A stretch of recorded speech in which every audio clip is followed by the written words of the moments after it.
What's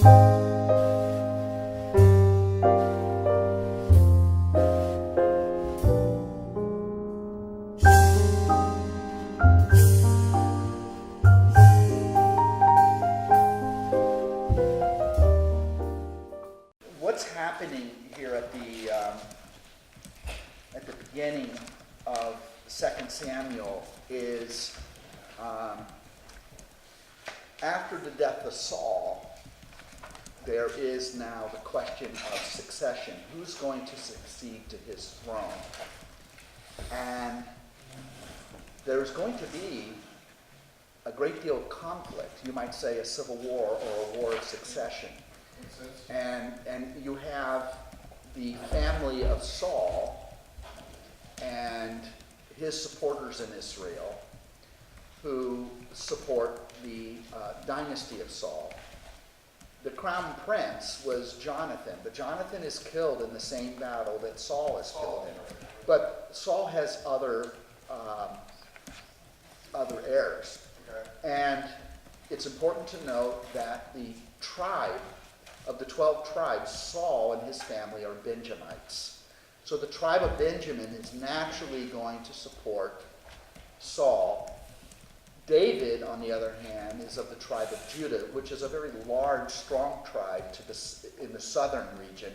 And of course, they go ahead and crown David to be king of Judah, not of the whole nation. They didn't have the authority to do that, but they made him king of Judah, and that leaves the other remaining tribal groups having to decide, are they going to go with David or Saul? And this happens.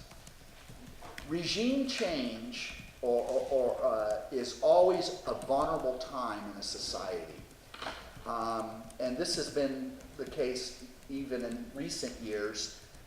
For example, it was one of the concerns that King Henry VIII had. You know, King Henry divorced Catherine of Aragon, who only gave him daughters. And of course, in those days, they didn't know that the males were the ones that determined the gender of a child. And he was concerned, and rightly so, that this would leave the Kingdom of England in a weak position, because you had the royal family of Spain, which was the dominant European power at that time, because they were getting all this gold from the New World. Well, that's why they married Catherine off to Henry VIII. That was his first wife, right? That was his first wife. She was actually the wife of his brother. He had an older brother, and his brother died. And so then she becomes the wife, and they had to get permission from the church to do that. So so when he wanted to marry Anne Boleyn and divorce Catherine of Aragon, it was not because he was necessarily in love with Anne Boleyn. I'm sure he was fond of her, because he could have any woman he wanted as a mistress. I mean, that's what. He needed some boys. Yeah, he wanted to make sure there's a male heir, because the perception was a male heir is stronger politically. And the phenomenon is all his efforts ended up to be a failure, because he only has one son who is not very healthy, Edward.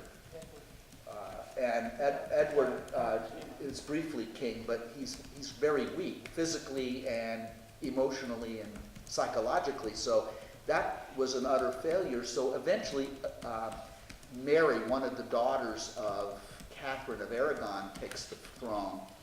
And by this time, England is really swinging towards the Protestant camp. She wants to bring England back into Roman Catholicism. And there was a lot of popular support for her to do that, but she became brutal in persecuting the English Protestants, and that's why she's called Bloody Mary.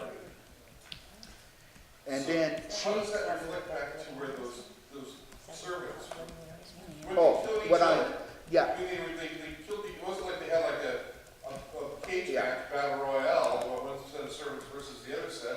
They killed each other, right? they did.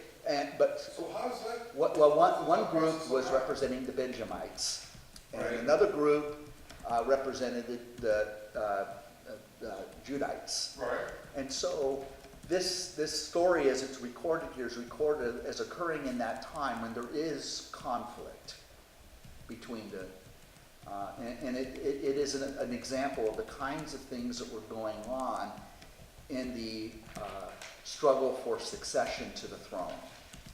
But I don't understand. I mean, if I have 12 servants and the other opposing camp has 12 servants, why do I have my 12 servants kill each other? Let's see, you're looking, is it, oh, I'm looking, it's chapter 2. Let's look at that. I thought we could use that to catch up on what showed up. Yeah. I don't mean to just take it off track. Yeah, but Especially something you guys might cover. But when my wife read that to me, and I like, well, what is up with that? yeah, I think it's from verse 12 through 16 of chapter 2. I think that's where it's recorded. So, now Abner, son of Ner, and the servants of Ishbaal, Saul's son, set out from Mahanaim for Gibeon. Now Abner is like the military chief of staff for Saul. Saul's dead, and Abner is putting the weight of his political influence and power behind Ishbaal, who is the son of Saul, who is now the heir to Saul's throne. Now Joab, son of Zeruiah, he is in the same relationship to David as Abner was to Saul. He's like David. Joab is like David's military chief of staff. Okay? So you have these two generals, so to speak. And the servants of David also set out and encountered them at the pool of Gibeon. So there is an encounter between these two groups. So these are not just servants, but they're military. Okay. So they're already posed for a struggle. Yes, But they're opposing sides. they're opposing sides. Well, there was a tradition at one time that the kings didn't go into battle. They sent a certain group, didn't they? One or two, like David and Goliath. But I think, couldn't it take place on a slightly larger scale? Yeah. 10 or 25 or 100? And Yeah. instead of the whole army going out, But if they didn't go out for each other, it wasn't like a head-on battle, was it? One group against the other, it was against Yeah. themselves. What's happening is they're not at war with each other yet, but it's going in that direction. So this is an incident that is showing the escalation of conflict. But I still don't understand why they killed each other. I mean, if I have 12 servants, why do I have my servants kill each other versus just one over across the pond and killing that other dude's guys? Well, let's look at the text here, because I'm not quite sure if I understand your question. So they meet at the pool of Gibeon, Okay, these two groups. right, Then, and then as they sat down, one group on one side of the pool and the other on the opposite side. okay, Okay, this is before open hostilities break out. Right. Remember, they're all Israelites. so they're on each side of the Yeah. pool. Got it. Each side of the pool. Mhm. They're not battling each other. And they're sitting on one side and the other. Right, Because the pool is where you would set up for camp, it's where you would draw water for your animals and Okay. yourself, so on. Then what happens next? Then Abner said to Joab, "Let the young men rise and perform for us." That's kind of interesting. What's he mean? And Joab replied, "All right." So they rose and were counted off, 12 of the Benjamites of Ishbaal, son of Saul, and 12 of David's servants. Then each one grasped his opponent's head and thrust his sword into the opponent's side, and they all fell down together. And so that the place was named the Field of the Sides. It is in Gibeon. So it's apparently, opponent, I missed that part. yeah, so it was kind of like, similar to David and Goliath, but with 12 and 12. I got it. But they ended up, it was a draw.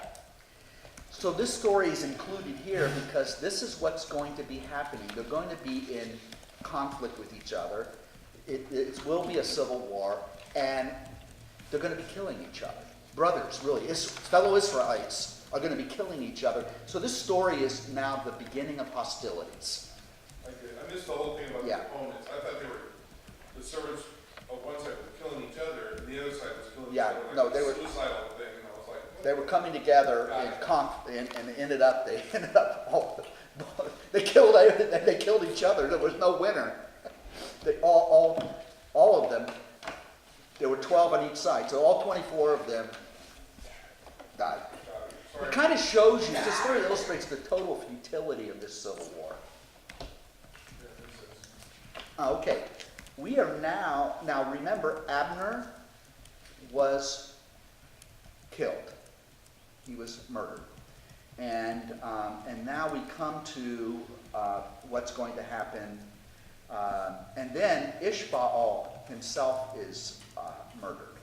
Ishbaal, who was the son, who was the heir to Saul. This brings us up. We finished chapter 4, didn't we? And we have, so right now, the immediate successors to Saul and Jonathan really are Abner and Ishbaal, and now they're dead. Very early on in the conflict.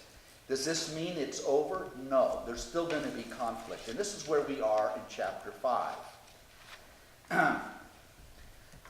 With the death of Abner and the death of Ishbaal, the way is now clear for David to lay claim to the throne of Israel. He's already the king of Judah. Now he's going to be the king of the entire nation of the 12 tribes. So all the tribes, we're in chapter 5, verse 1, all the tribes of Israel came to David in Hebron. Now Hebron it's still there to this day. It's south of Jerusalem. But Jerusalem at this time is not an Israelite city. It is one of the remaining cities that are still in the hands of the Canaanites. That's how formidable were the defenses of Jerusalem, that they could keep the Israelites and the Philistines at bay. And indeed, if you've ever been over to Jerusalem, you can see the way it's situated, and if you didn't have modern weaponry, it'd be a tough city to lay siege to. It's built on top of a mountain, and and all you have to do is shore up its defenses with thick walls, and it becomes impenetrable. So it becomes a very difficult city to lay siege to. Also because it has its own independent water supply. That's what I was thinking, Yeah. you know, because you starve them out. Yeah. So it's a very difficult undertaking to conquer it. So David's capital, his first capital, is in Hebron. Hebron is in the heart of the territory of the tribe of Judah. So it's the leading city of Judah before Jerusalem ultimately becomes that city. So the capital of Judah is Hebron, and so it's natural that David would be there in Hebron. And now all of the tribes of Israel are going to send delegations down to Hebron. So it seems as though David is winning the support of the people of Israel. And he has the upper hand, and he will continue to increase and spread his authority. So he will end up consolidating and solidifying his power, but it's going to take a little bit of time. So now he's in Hebron, which is in southern Israel or in Judah. And so the tribes had come, or delegations from the tribes, and they say, look, or in other translations, behold, we are your bone and your flesh. We are the same ethnic group. In days past, when Saul was still our king, you were the one who led Israel out in all its battles and brought it back. And the Lord said to you, you shall shepherd my people Israel. You shall be ruler over Israel. And they're quoting what Samuel had said. So apparently they are aware of the fact that Samuel, many years before, had already anointed David when he was a youth to be the next king. Then all the elders of Israel came to the king in Hebron. At Hebron, King David made a covenant with them in the presence of the Lord. How were they able to do it in the presence of the Lord? It's not like we say, I want to be in God's presence, and we think we go in God's presence no matter where we are. The presence of the Lord meant it was done in the presence of the tabernacle. The tabernacle was set up in Hebron. The Ark of the Covenant was there, and you had the high priest there. So when they say the presence of the Lord, they mean literally God, in their thinking, God was living in the tabernacle. So in the presence of the Lord. And there, they anointed David king over Israel. And the thing is, remember how Saul murdered all those priests in 1 Samuel?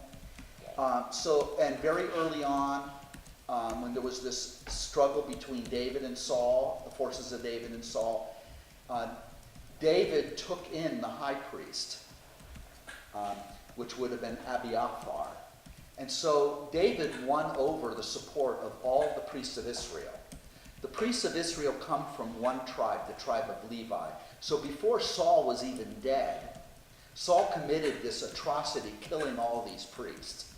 And David takes in Abiathar, who was the last remaining priest of his family, who's now the high priest, because his father, Ahimelech, was killed. So now Abiathar, so David already has not only the support of all of Judah, which is probably the largest of all the tribes of Israel, but he has the support of the priesthood. And now the other tribes from the northern part of the country are sending delegations, and they see the writing on the wall. Ishbaal is gone. Abner, who was the big military political person behind Ishbaal, is gone. So now it's time to put your lot in with David and recognize him as king. So now David is crowned and anointed for his second time to be. Now he was anointed 3 times. He was anointed by Samuel as a youth, prophetically. He is anointed earlier in this narrative by the elders of Judah to be the king of Judah. Now he's being anointed a 3rd time. Now he is the king of all Israel, of all 12 tribes. So 3rd time's the charm. Yeah, the power is rapidly coming in the direction of David.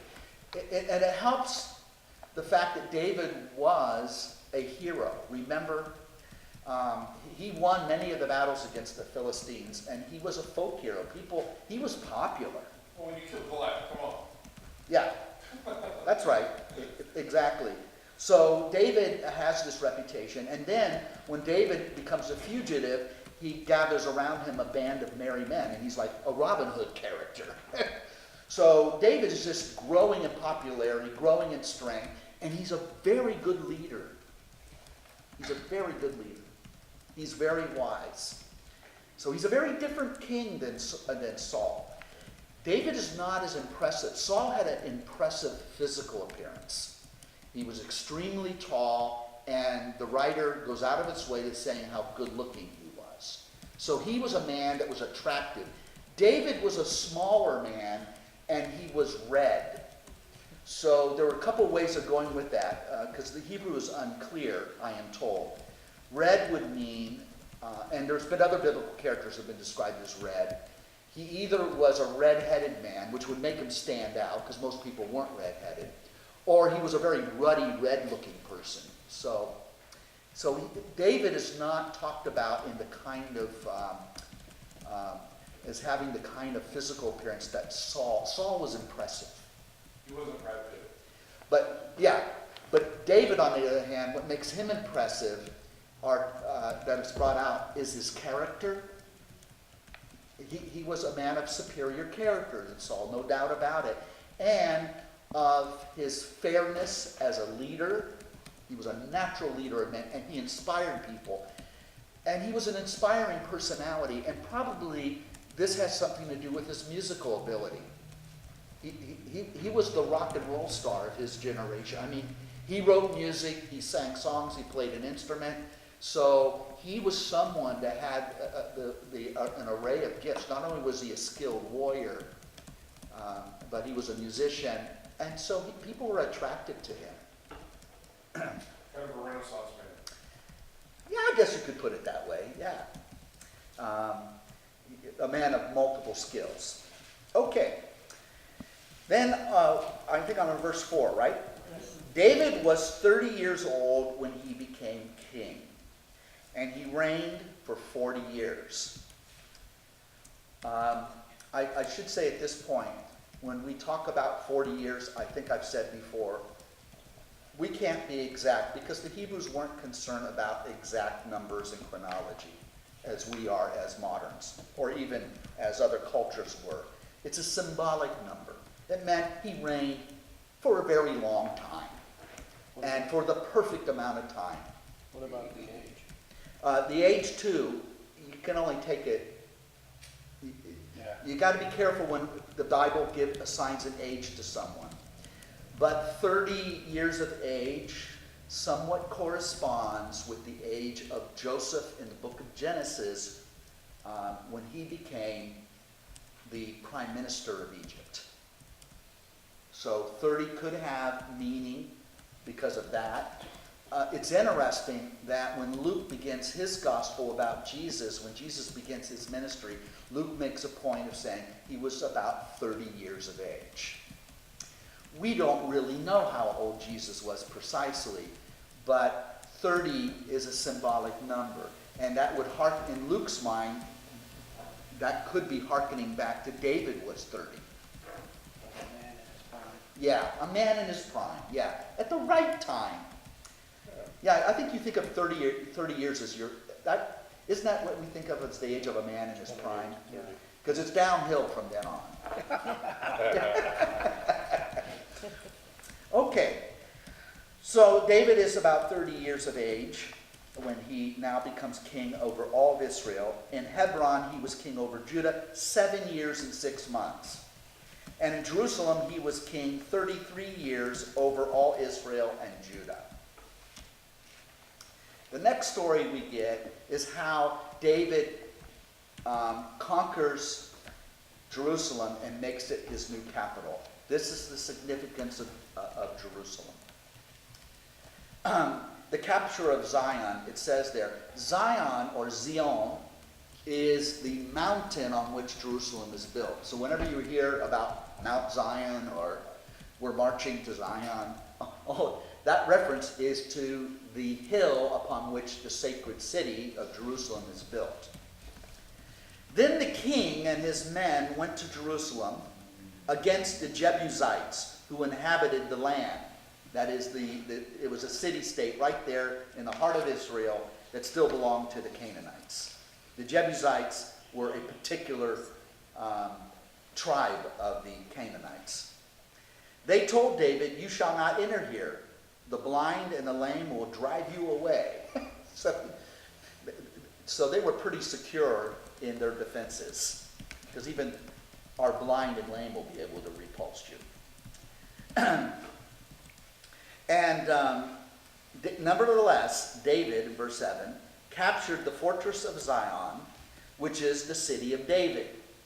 And that is the old city that you see in all the pictures today.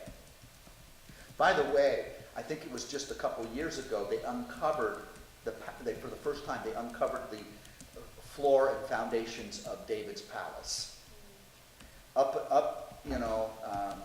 For centuries, it was just gone, and now they've uncovered it. It's a phenomenal find. Okay, on that day, David said, "All who wish to strike at the Jebusites must attack through the water shaft." Remember we talked about the source of water that comes into Jerusalem? Right. It is the weak point as well. The lame and the blind shall be personal enemies of David. That is why it said, "The blind and the lame shall not enter the palace." Interesting. David took up residence in the fortress which he called the city of David. David built up the city on all sides, from Millo toward the center. David became ever more powerful, for the Lord of hosts was with him. The Lord of hosts. Have you heard that title for God, the Lord of hosts? It literally means the Lord of armies. So the God of David and the God of the ancient Israelites, like other deities for other peoples, was a war god. And you continued to worship your war god as long as he gave you victory. And the moment you lost the battle, then it's questionable whether or not you're going to still worship that god. This idea of warriors having a deity that they pray to before they go into battle, this is an idea that subsisted for a very long time. Do you remember when Rome fell and you had the barbarian invasions and you have the barbaric peoples coming? They were mainly the precursors to the Germans. They were Germanic peoples. And it was during the time of the Dark Ages. We're talking about over 1,500 years after David. But I'm just talking about this other period in the empire. They would fight their battles in the name of a particular pagan deity, Odin or Thor, which are now comic book characters. That's where they've been relegated to.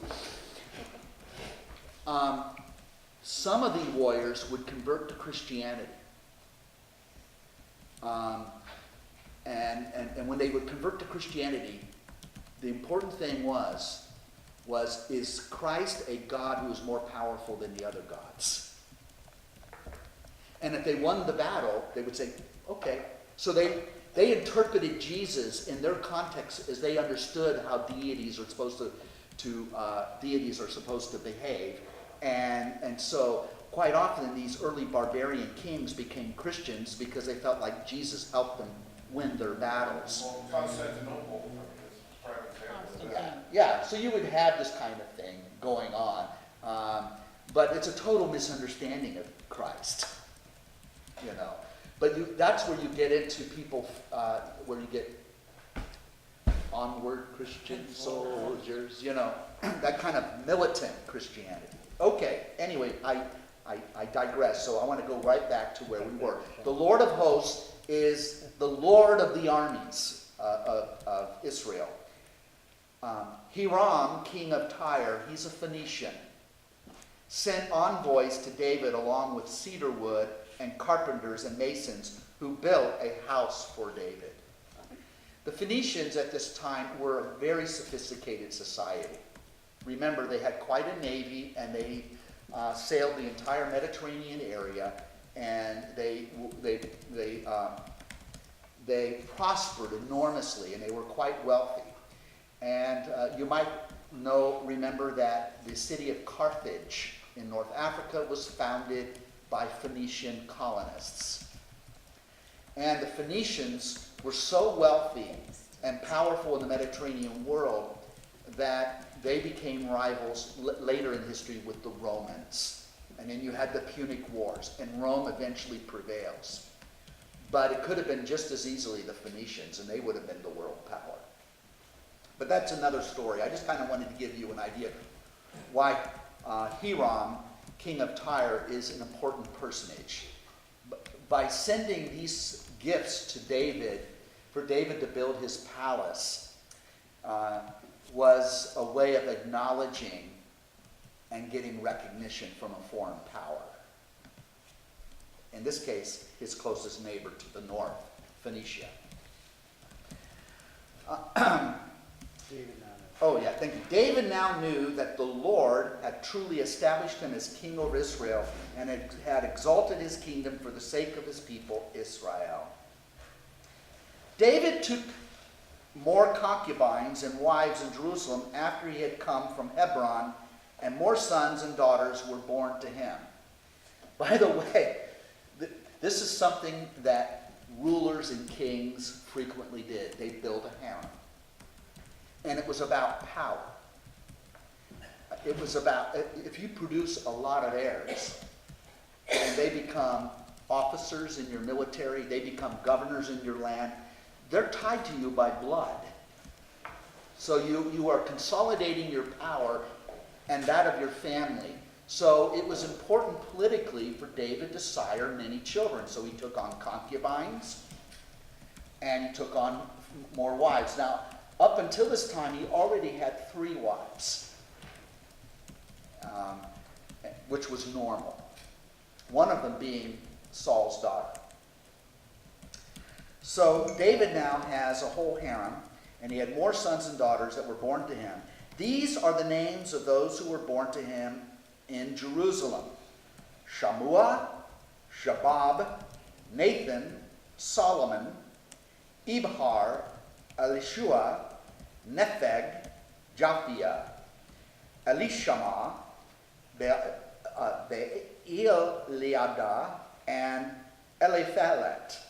So these are kings that, there's also someone missing from that list. Can't be.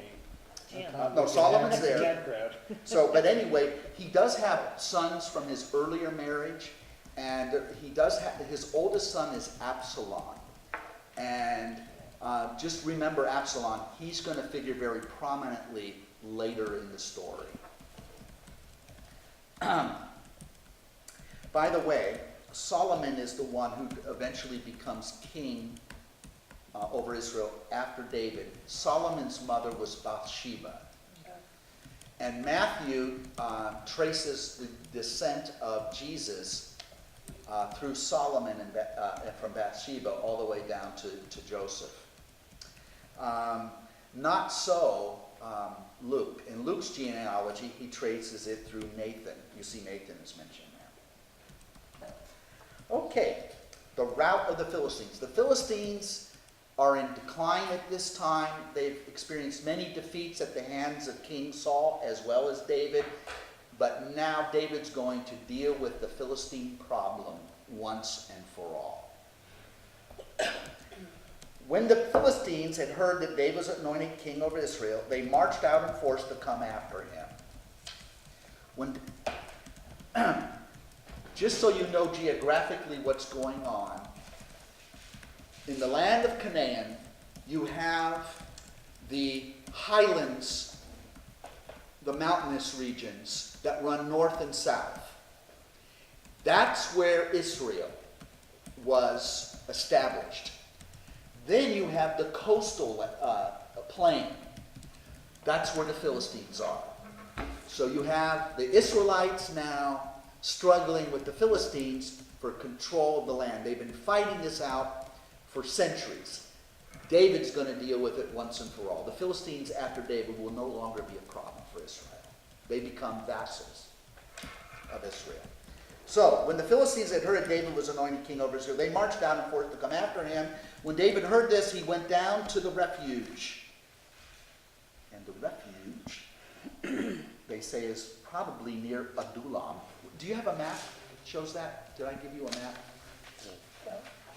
Some of it. You see, do you see that, Polly, the map? Does it show Adullam there?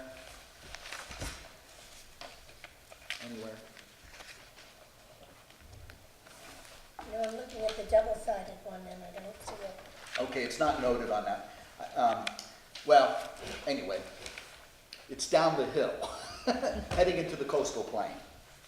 So, meanwhile, the Philistines had come and deployed themselves in the valley of Rephaim. David inquired of the Lord, "Shall I attack the Philistines, and will you deliver them into my power?" Now, how is David inquiring? He's not calling God on his cell phone, and he's not praying to God as we would pray for an answer.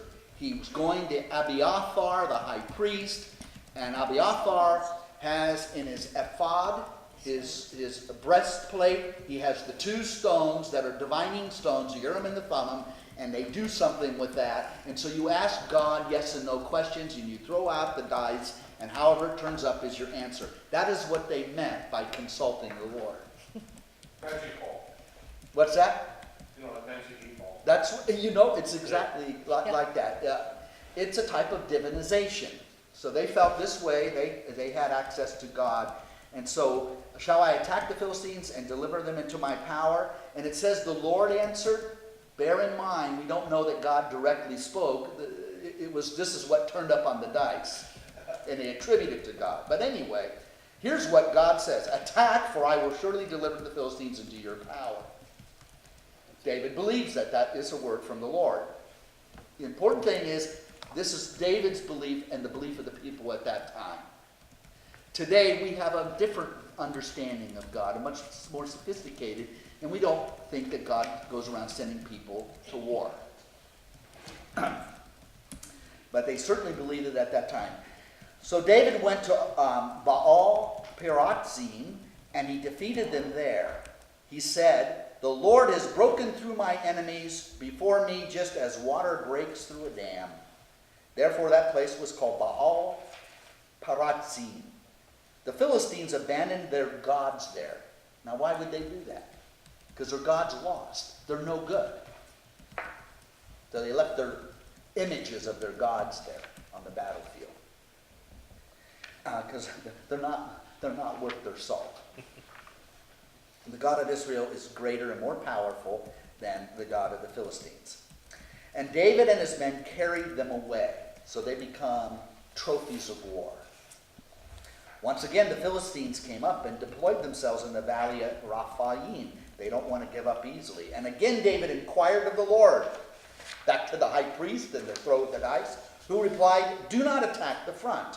Circle behind them and come against them near the balsam trees. When you hear the sound of marching in the tops of the balsam trees, act decisively, for then the Lord has already gone before you to strike the army of the Philistines."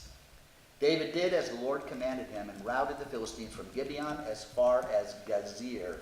Now, I want you to know that when you consult your God and you get an oracle like that, what does this do to the confidence and the morale of you as an officer and the army? Yeah.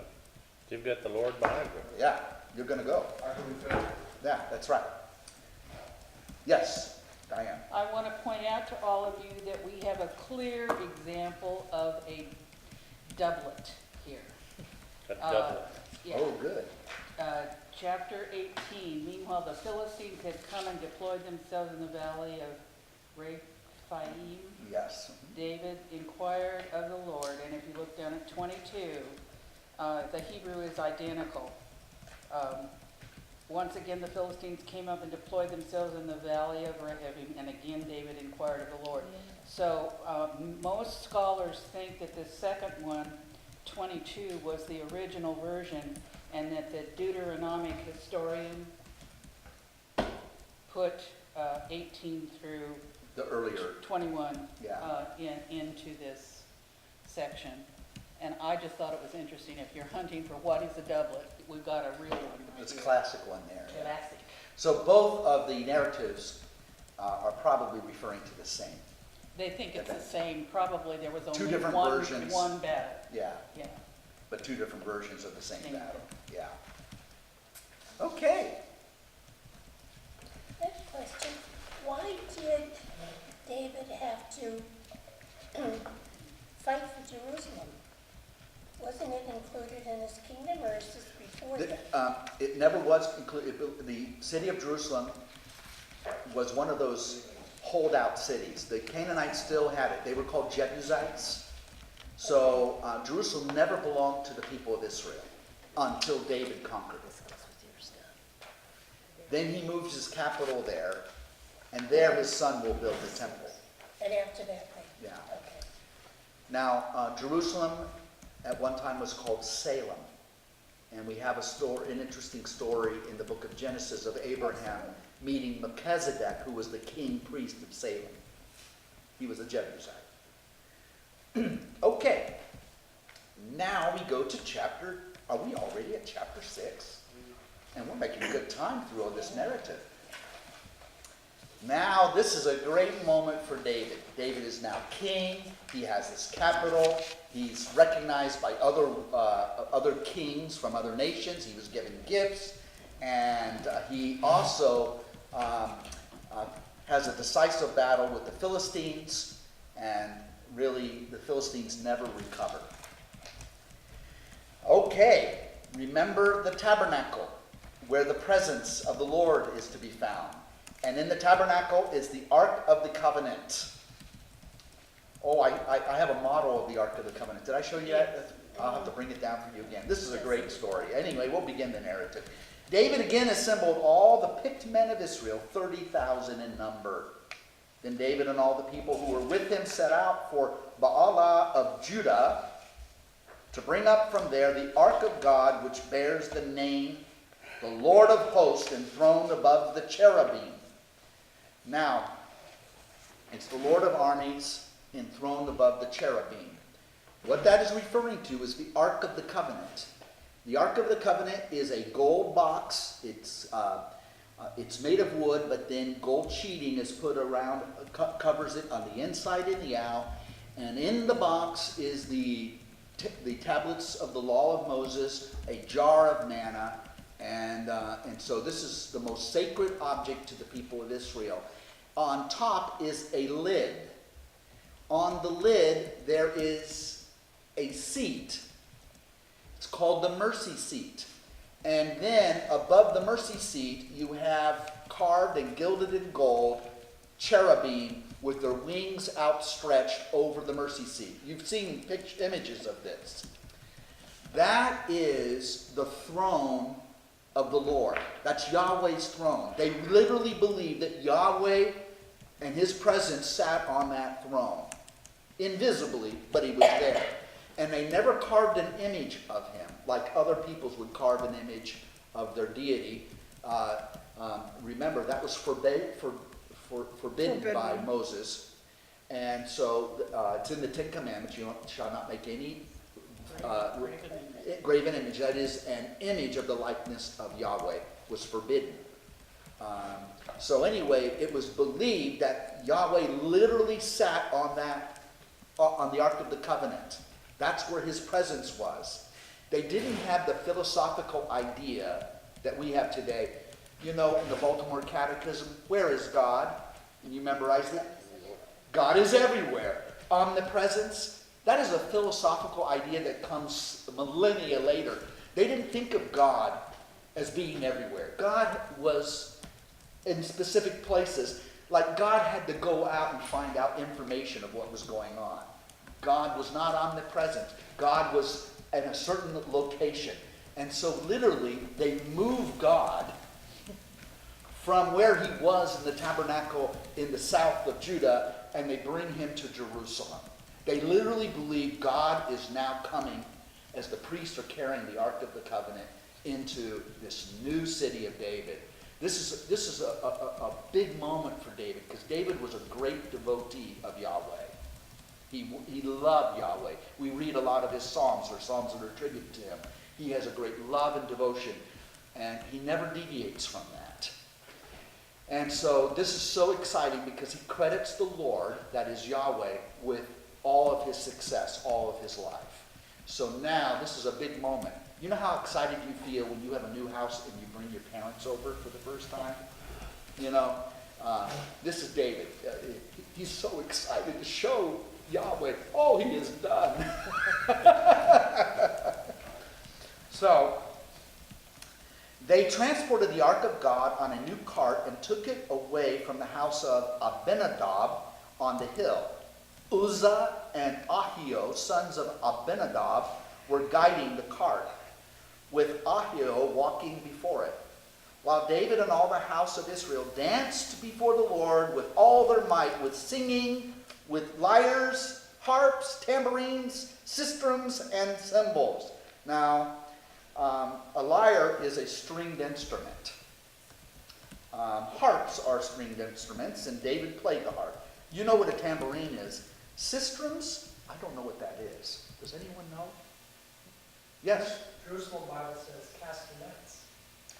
Oh! Castanets. Oh my God. Oh, wow. Some little ones. So they're dancing. This is a great celebration. And then we all know what cymbals are. As they reached the threshing floor of Nodon, Uzzah stretched out his hand to the ark of God and steadied it, for the oxen were tipping it. Now, there's a reason we're getting this little story. It's a strange story, but before you see the strangeness of it, I just want to let you know, it is very specific in the Mosaic law that only the priests can carry the Ark of the Covenant, and they're to carry it with poles that slide into the side. There's grooves that hold it, and they carry it in a certain way. It's not kosher to have the Ark of the Covenant being carried by an ox's cart. It's disrespectful. Someone forgot to read the finer print of the Mosaic law, and there's going to be trouble because of this. Because you don't let God go riding around in an ox cart. You know, it'd be like us saying, God's not going to ride around in a beat-up Ford. You got to have the right mode of transportation. Then the Lord became angry with Uzzah. God struck him on that spot, and he died there in God's presence because he was trying to steady the ark as it seemed to be slipping off the ox, and he struck dead. And people think, wow. It would have been better if it just slid off and bashed into the ground. Yeah, and they'll say, the Lord did that to you because you were carrying the ark the wrong way. And story sticks. Okay, yes. One of the commentaries I was looking at said that Uzzah had not gone through ritual purification when he touched it, and that was the problem. Okay. So I think that, there's probably multiple interpretations of what's happening here. So this guy Uzzah gets killed, and they all attribute it to God, and God must have been angry. So they're having all this celebration, and this very awful thing, tragedy happens. Kind of a downer. What's that? Probably kind of a downer. Yeah. So what does David do? David was angry because the Lord's wrath had broken out against Uzzah. Therefore that place has been called Perez Uzzah, even to this day. And in your footnotes, you will see that Perez Uzzah, the Hebrew means the breaking out against Uzzah, or Uzzah. Wow. He's forever remembered for his untimely death that is attributed to an angry God. David became frightened of the Lord that day, and he said, how can the ark of the Lord come to me? So David was unwilling to take the ark of the Lord with him into the city of David, that is Jerusalem. David deposited instead at the house of Obed-Edom the Gittite. And let him take his. Yeah. I don't know how, it doesn't tell us how Obed-Edom felt about it, but it was the king telling you. The ark of the Lord remained in the house of Obed-Edom the Gittite for 3 months. And the Lord blessed Obed-Edom and all his household. So he probably prospered during that time. When it was reported to King David that the Lord had blessed the household of Obed-Edom and all that he possessed because of the ark of God, David went to bring the ark of God from the house of Obed-Edom into the city of David with joy. Must be saved. Why should Obed-Edom get all the benefit? It sounds like he's the first one to get the benefit from having the ark, because the Philistines out there in the 5 cities, and everywhere they went, they had hemorrhoids and whatever else. And even the first town Yeah. that the Israelites got back, they had problems as well, right? That's right. You're right. So everybody who gets it, So it's now, really a great thing. and we just read about the death of Uzzah, so people were afraid of the ark. But now, God must have changed his mind. He's in a better mood. And so they bring the ark in. As soon as the bearers of the ark of the Lord had advanced 6 steps, he sacrificed an ox and a fatling before the Lord. Then David came dancing before the Lord with abandon, girt with a linen ephod.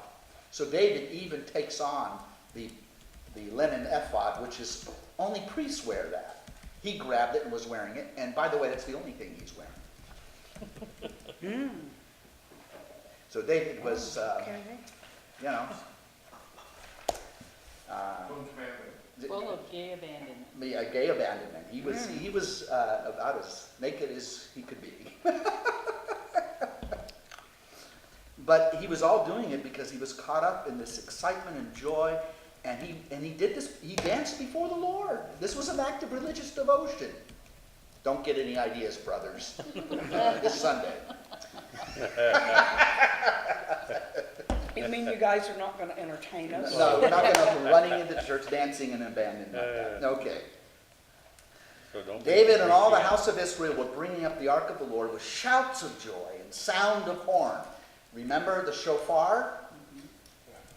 Blowing the horn. This is an exciting moment. Now, as the ark of the Lord was entering the city of David, Michal, daughter of Saul, looked down from her window. Now, she is the first wife of David. She's the daughter of Saul. Remember how Saul gave her to another man to be married after David became a fugitive? And then David got her back. It was a heartbreaking thing for the former husband of Michal. But anyway, she was a part of David's harem. She's up in the upper, entering the city of David. She looks down from her window, and when she saw King David jumping and dancing before the Lord, she despised him in her heart. Not a fun girl. Yeah. Well, I don't know what her problem was, but anyway, her husband's out there dancing naked before the Lord. She is his first wife, so she's in the hierarchy of king's wives. She had a prominent place, and it would be presumed that any sons coming from her would be the heir apparent. Well, this is what happens to Michal. They brought in the ark of the Lord and set it in its place within the tent, that is the tabernacle, which David had pitched for it. Then David sacrificed burnt offerings and communion offerings before the Lord.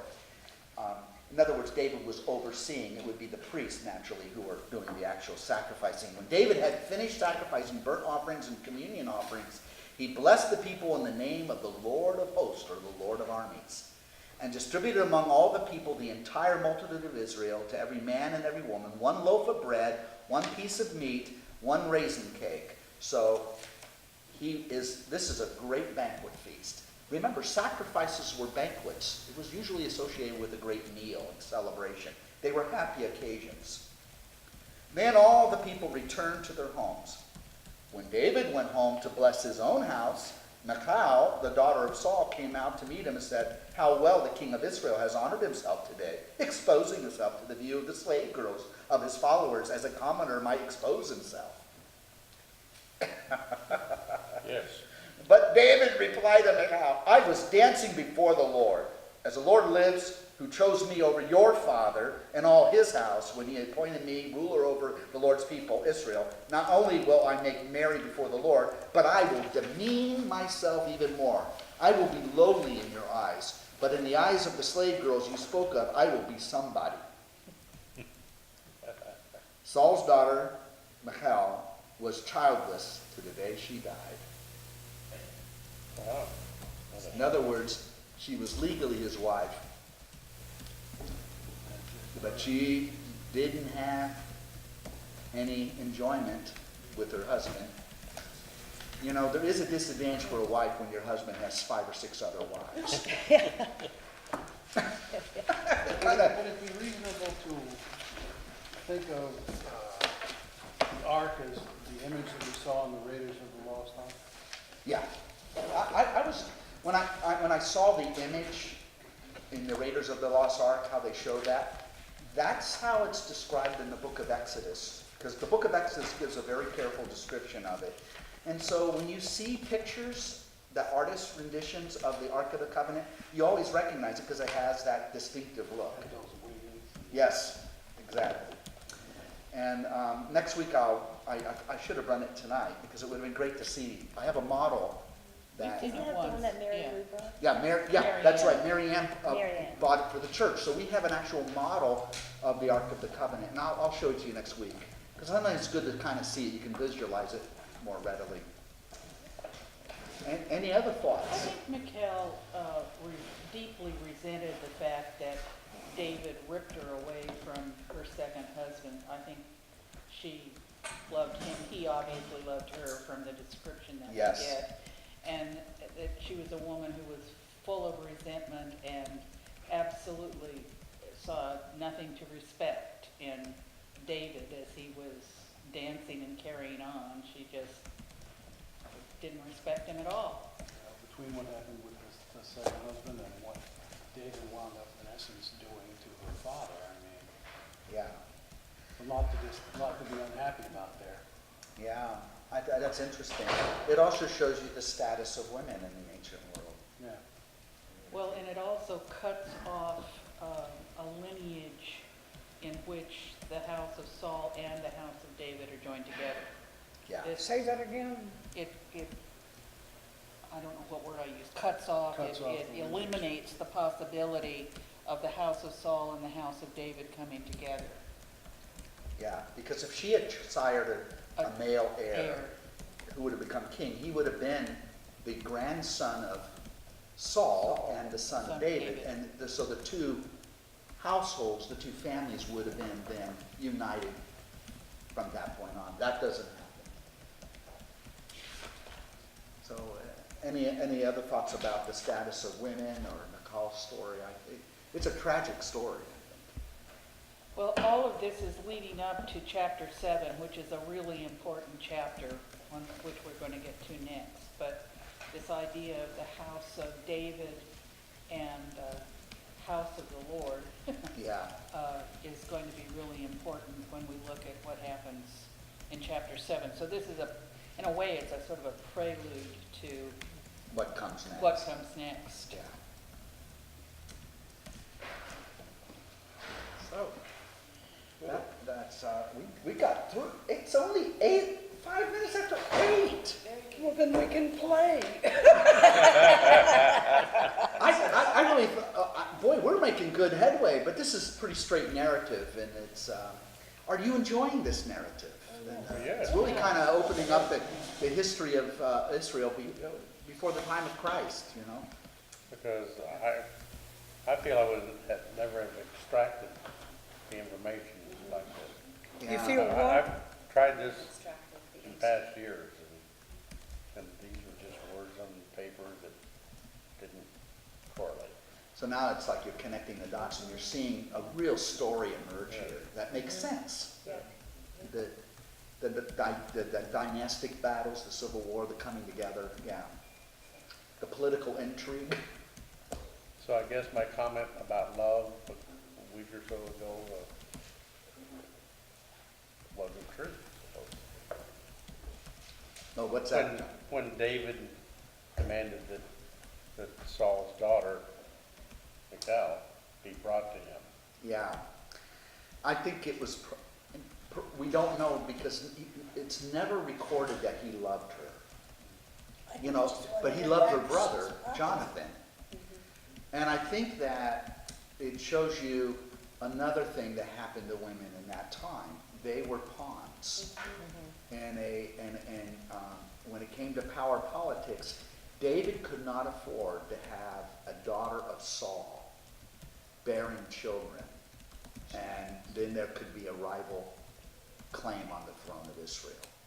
So it may have been more for political reasons. He was given the call for political reasons because Saul thought he could control David.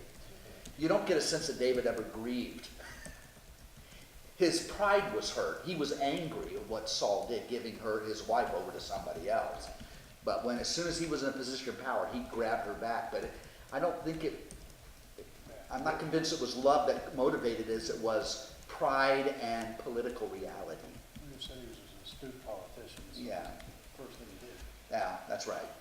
Well, she was old at that time and passed around, I guess. Yeah. I don't know. She was probably pretty young when she met David and was married to him the first time. But there were a few years that had gone by. It's hard to know the ages of people. But she hadn't had any children, according to this story. Yeah. So, any other comments? Well, I'd like to make a comment that has nothing to do with this story, but about Muhammad in terms of the use of a marriage as a political means of bringing a tribe into the fold. The rule in Islam is that which is in the Quran, that you can only have 4 wives, but Muhammad took more than 4 wives, and the reason that's given is because taking the daughter of another tribal leader when you're making peace with that tribe was par for the course. And so the daughter was a pawn. She was a political pawn and just came over into the harem. And I think, we've got the same kind of dynamic going on here. It just seems to me that it shows up in this story about Islam as well as in what we're looking at here. It's part of the culture. It's part of the culture. Yeah. Wasn't there a Leviticus Rex Yeah, kings and... scenario in there? What's that? Kings and rulers in the ancient world had harems with many wives, and David will have a harem, and he will have many wives. And we're going to read more about his harem later. And, but these were a lot of times were a part of political agreements with people as a way of solidifying relationships between different groups of people. So it wasn't just that David needed to have a lot of wives. Now, this began to change because the kings and rulers of medieval Europe were Christians. And Christians really felt that it was wrong to have more than one wife. So that the kings of Europe really, it limited their political power because they were dependent on one woman to give them the heir that they wanted. But as far as other than that, as far as practice, quite often the kings of Europe didn't have any great love for their wives. It was an arranged marriage for political purposes. And so the king maybe never even loved. It was just the purpose of making a political agreement and to produce an heir to the throne. The regime change is a real problem for societies because oftentimes it leads to open warfare. And to avoid that, you need smooth succession plans. And but the kings of Europe did have harems. They were not political harems, but they had women in their lives. And it was very common. So it wasn't unusual for Henry VIII, which I tried to use as an example, to have many lovers. He did. Anne Boleyn was his mistress before she became his wife. The only problem King Henry had was a political problem, because the kings of Europe frequently had mistresses, and people looked the other way. The church looked the other way. What about the queens? The queens was much more, it was always a double standard. That's why Elizabeth, whether she had consorts or lovers or anything like that, we will never know, because she's called the Virgin Queen, which meant no one controlled her, and in the colony, now the state of Virginia, was named for her, the Virgin Queen, Virginia. But it was really important that she would be seen as a virgin. So no man had any claim on her, and she was politically independent. And she was a more powerful monarch than her father Henry, who had, 7 wives? Well, we've seen this actually in our own day with Princess Diana and Charles. What we wanted was Diana presumably had to be a virgin, and what they wanted was an heir and a spare.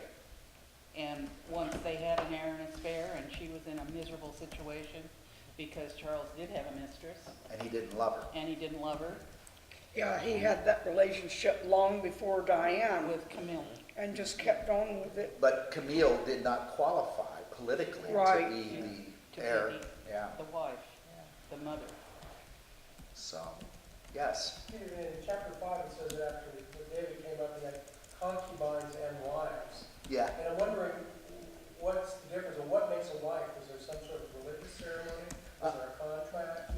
No, it is a contractual relationship, and the contract is between the groom and the father. And so that usually what meant a legal transaction. And there was obligation on both parties. There was an exchange of rights and favors, where we get the idea of the dowry that is paid. A concubine, so a wife has rights and privileges because it was the result of an agreement. It'd be like me saying, Bob, let's make a deal. You can have my daughter as your wife, but let's have a whole contract of understandings what this means. So Bob becomes the husband of my daughter, and it's an arrangement.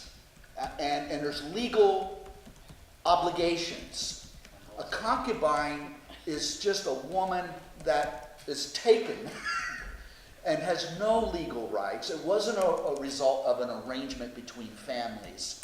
It was, a concubine probably was just a slave or a servant woman, and so therefore was easily obtained, but had no, And easily discarded, I think. that's right.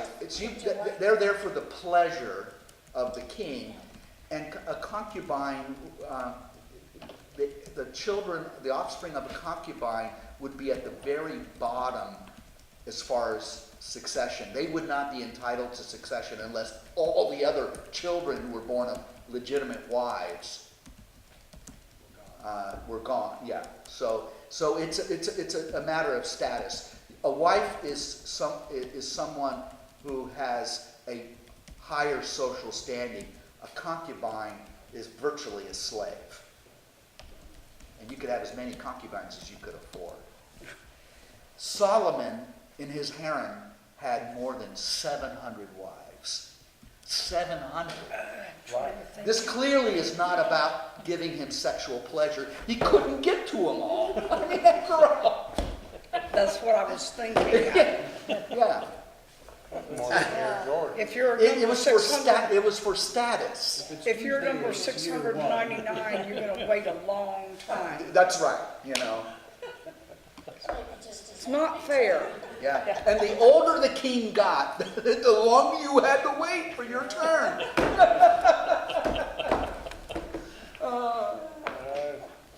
Well, Rotating door. you didn't realize how risque and earthy, and we had violence and nudity and all this stuff going on in the Bible.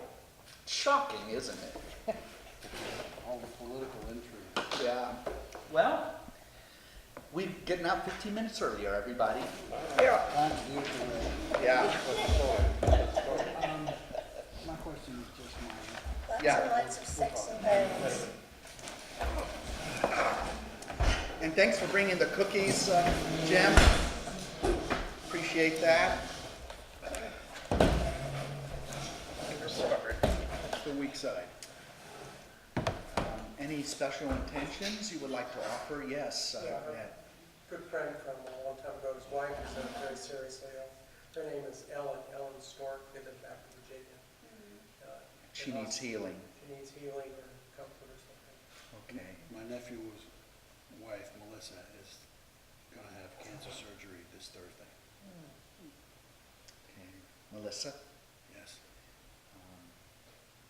There's also Alma Trish. Almas are titled, but Trish is her name, and she fell today on ice, and she's seriously injured. And she's wife of Bishop Ed, who, they visited here one time a while back. A couple years They're ago. lovely, they're on Facebook if any of you follow them there, but she fell and she's got 5 broken ribs and in bad shape. So for these people that are named, and for all others that we may know who are in need of healing, loving God, we ask that by your mercy and grace, that you would extend your healing hand and your healing love and light to each of these that we have mentioned, and even to the many we have not mentioned. May your healing grace flow from our prayers out into the world. And as you do your healing work, we know that you do it for the sake of your Son, Jesus, who is our brother. And so we have the courage to pray in the words that he taught us. Our Father, who art in heaven, hallowed be thy name. Thy kingdom come, thy will be done, on earth as it is in heaven. Give us this day our daily bread, and forgive us our trespasses, as we forgive those who trespass against us. And lead us not into temptation, but deliver us from evil.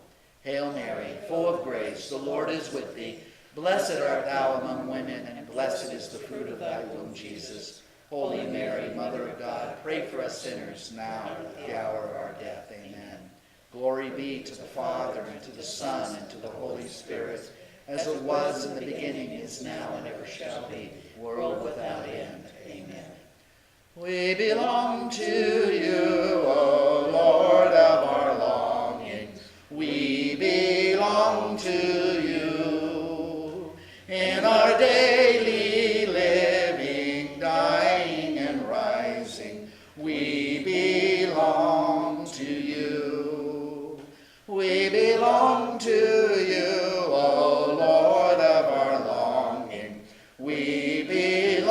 home to you. In our day